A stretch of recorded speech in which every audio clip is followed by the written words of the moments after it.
One more time for Brandon Romo Ramirez. Russell, are you leaving? No. Well, it looks like it. Oh, shit. Well, how's everyone else's ass? Are we doing it? I didn't bring her.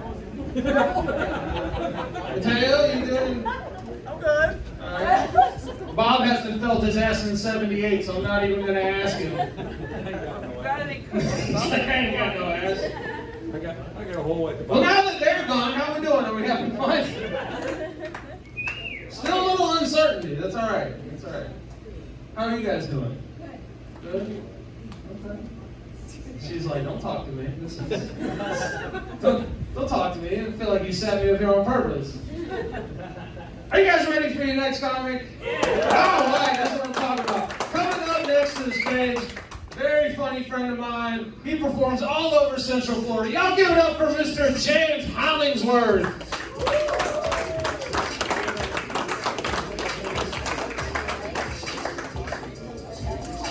Hey, Lakeland, how we doing tonight? Yeah, fantastic. You guys find parking okay? That was weird for me. So, yeah, I got into like one of these cramped parking spaces, and I was lucky enough to see some guy like pulling backwards. But after he kept going back in and out, I couldn't tell if he was trying to leave or if he was trying to pivot out, like, or pivot in. At some point, we locked eyes, and I realized, no, he was fucking this parking space, and I was being cucked. That's what it felt like when he finally parked in the car, and I was like, oh, he's finished, and I'm fucked. Okay, perfect. So my roommate, she says that I mansplain too much. If you don't know what mansplaining is, it's kind of like when you over-explain things. Yeah, you got it. And I think that's unfair that women have this phrase for when guys over-explain things, but us guys, we don't have a phrase for when women do the opposite, which is not explain obvious things to me, and then get mad at me when I don't know the obvious thing.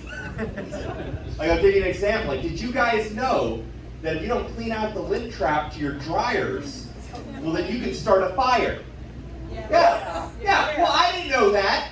And if she had just taken the time to explain that to me, we wouldn't have had a problem, and she would still have a cat.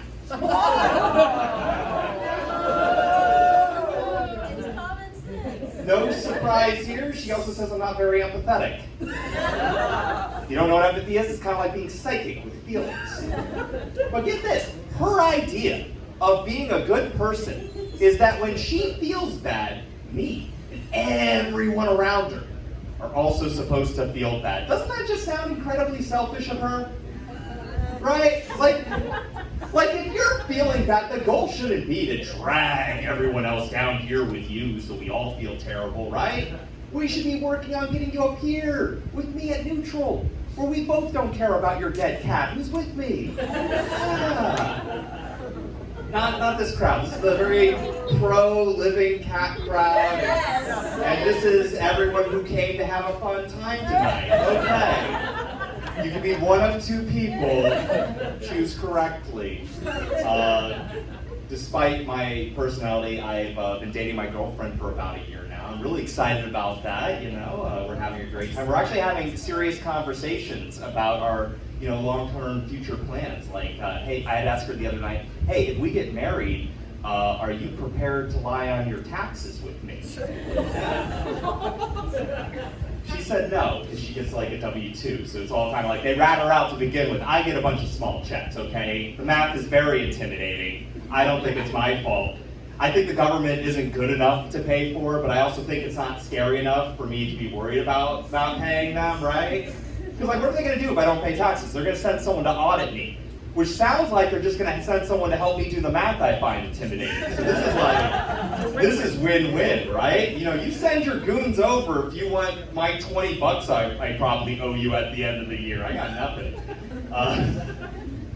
I am happy that we're past the awkward early phases in our relationship, because we met online, and those first early dates were terrible, because we had trouble recognizing each other in public, right? I'll give you an example, because I'm a bald white guy with a beard, and this is kind of the look we all go for when we can't afford the pills. Like in crowds of people, we just sort of blend in. You don't get a direct look, right? Like if we took one other bald guy, like that guy or our guest guy, and we just, if we were all up here and we just jumped back and forth really fast like this, you'd lose track. You wouldn't know who's telling the jokes anymore. And my problem with finding her was, she is a black woman with a whole bunch of different weaves and wigs, right? So like, if I don't know what hairstyle she's sporting for that particular date, it's really hard to find her, right? Because if you were running from the FBI, the first thing you would do is put on a wig, right? I'm not a bad person, but the stakes are high, you know? I can't just like, I don't want to mistake her for a different black woman, because then we're not dating anymore. That's over. And what's really awkward is if I'm walking through a crowd of people, squinting at all the black women, no one thinks I'm looking for my girlfriend. Everyone kind of assumes the worst, okay? It's not a good time. There are some benefits to the weave. Like sometimes when we're making out, I like to pretend like I'm cheating on her. Yeah. It's like all the benefits of being with a different woman with none of the moral harm of actually hurting a person I care about, right? Yeah? He's nodding along. That was a mistake with the party you're with. Yeah. Yeah, she hates this reasoning. Last time she was like, no, James, please, call me Armani. To which I said, don't you ever say my woman's name again, you whore. So we're fighting. I'm sure she has mixed feelings about it, right? Because I'm defending her honor to this other stranger, right? That makes sense. I don't want to be single again. Being single was terrible. I remember I was going through this one app one time, I was swiping through, when I came across this beautiful woman with a bunch of tattoos. And she would have been perfect too, if it wasn't for like the tiniest of swastika tattoos. You ever come across like a perfect 10, but then she has a swastika tattoo and it drops her all the way down to a 7? For some people, only as low as a 9! There we go. That was worth it for that one lady's reaction right there. You're welcome. What was weird about this lady was she wasn't white, you know? And that's kind of a prerequisite if you're going to be a Nazi, right? It's a big deal with them. So I thought, okay, maybe it's like a Buddhist swastika or a Hindu swastika, right? Because if you do your research, that symbol actually means different things in different parts of the world. And when I looked closer, it turned out to be a Charles Manson tattoo. Just like a big-ass portrait of Charles Manson on her arm. So not exactly the religion I was hoping for. Oddly enough, just below that tattoo was a tattoo from Scar from The Lion King. So it's like, this lady had some kind of villain arc in her life, right? I don't know if it was like, she started with Charles Manson and was like, we need to tune things down just a bit. This was a little too intense. I want people to know I have a whimsical side. Or no one took the Scar tattoo seriously and said, okay, it's time to get real in here. Let's get a portrait of Charles Manson. Was she trying to get serial killed on the app? I don't know. She never swiped right back, so these are mysteries to me. My roommate, the lady whose cat I killed, she tried to hook me up with one of her gal pals one time by going on a double date to a gay bar. Yeah, I thought that wasn't a problem, right? Because it's like, hey, I'm still there with a woman. But shortly into the night, the two women at our party ordered drinks and then immediately went to the restrooms. Now, me and this other guy are just waiting at the bar with their drinks, as if anyone's going to do anything to their drinks. We have to watch these drinks. That's bullshit. They're fine. But as I'm standing there, I'm thinking, oh no, now that the women are gone, all these gay guys are going to start hitting on me. I'm going to feel really uncomfortable. And it turns out the only thing more uncomfortable than a bunch of gay men hitting on me is having a bunch of gay men hit on my more attractive friend standing next to me. And it wasn't even just the gay guys, you know? It was the straight women who came just to dance. It was the trans people, you know, male, female, both. I was getting passed up by the entire Kinsey scale, okay? It starts getting personal after a while. And what was worse was, me and him, we were talking, we were laughing at each other's jokes. Why did they think he was with me? Was this man just so far out of my league that they just thought they could roll up and take my man from me? Fucking ridiculous. Now, before you like this guy too much, this guy actually cheated on my roommate with 5 different women. Oh. Yeah. And then he started stalking her, which is kind of ridiculous because the whole charm of a stalker is that they only have eyes for you, right? This is like all of the danger with none of the respect. It's totally not fair, right? Like if I was stalking you, you're my one and only, okay? If I'm stalking you, you're gonna find notes of affirmation in your purse or maybe written on the fog of your bathroom mirror. You're gonna get wonderful candid shots of you in public. If you've ever seen a woman's Instagram where she's like out eating or she's shopping and she's not looking at the camera, that wasn't planned. She just has a stalker who cares. But this guy, he could just be stalking other women on the side, you know? It's not fair. Like, imagine, ladies, you're in the parking lot tonight. You're walking to your car, and then some guy jumps out from behind you, grabs you, drags you to his car, and then when you get there, there's just already some other woman tied up in the back seat. Like, wouldn't you just feel underappreciated? Yeah. There we go. Oh my God, I hit someone's kink. I'll hook you up with that guy's number. Well, you just made me think of Haunting Adeline this whole time.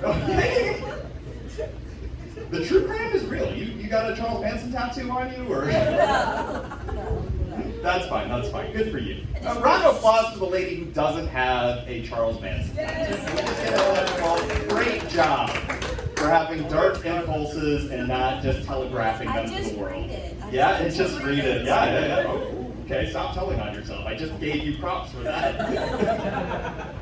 But no, we should have known this guy was like bad news from the start because he was always really confident when he talked to the opposite sex, right? I feel like the only reason people are really confident when they approach other people is because they know they're going to be the crazy one in that relationship, right?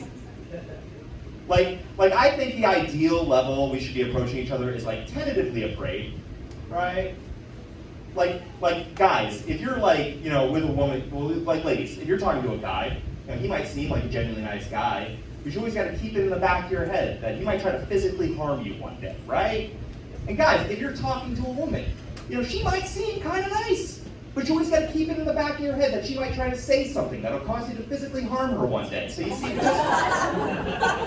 we just all got things to be concerned about. There we go. I like how if I locked eyes with you briefly when you weren't laughing, and it was like, oh, he's kind of scary. I'm not. I'm built like a T-Rex. You know, I don't work out the arms. So these are just like little stringy. I'm built for running away. Okay. Let's see here. What was I talking about? I got lost in threatening you. That was the problem. That was this always happens, James. You're not going to stay in this relationship if you keep threatening other women. Let's see here. Yeah, I think we've been too mean to billionaires lately. Who's with me? Yeah, that's always the reaction I get. Yeah, I think, you know, like, okay, hear me out. Remember that guy who went in the submarine and then he got crushed to death and everyone just sort of laughed at him and was like, ha ha ha ha ha, you're dead now, enjoy your billions in hell. That was actually kind of cool. That was a cool thing he was doing. It was scientific, it was exciting. That's what I want from my billionaires. Maybe that wasn't the reason we should have been mad at him. Like if a billionaire is doing something messed up, like, I don't know, a random Nazi salute, good reason. Good reason to be mad at someone. But cool science stuff? Remember when Elon Musk and Mark Zuckerberg were going to do that cage fight? Wasn't that a cool thing? Shouldn't that have been something we all praised and incentivized? But what happened instead? No, you all started making fun of them before the fight happened, and then Elon Musk's mother got involved and he had to pull out of the fight. Guys, I needed that fight to happen. Mark needed that fight to happen. This was his one shot to look cool. Now what does he have? Just billions of dollars. You're all selfish. You're selfish and you don't care about people. We're never going to get Batman at this rate. All these billionaires just looking at their gadgets and stuff going like, no, if I beat up the homeless today with my technology, everyone's just going to laugh at me. That Luigi guy, you know, the one that recently, maybe allegedly, shot the one healthcare CEO guy. I think I got mixed feelings about it, right? Because like, you know, on the one hand, he did shoot someone in the back of the head like 3 times or whatever. On the other hand, the media's saying he's really sexy, and that appeals to me. I think it's just gonna influence people to do like, you know, copycat stuff. And when I say people, I mean me. I want to be popular.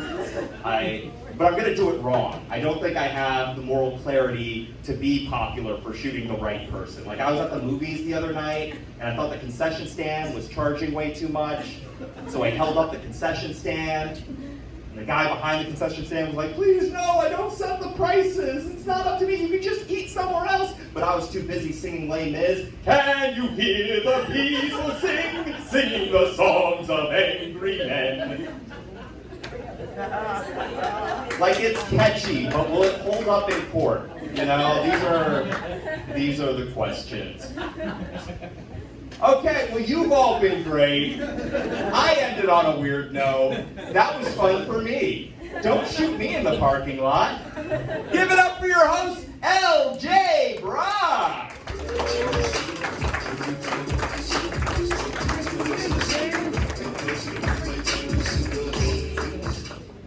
Keep it going for James Hollingsworth.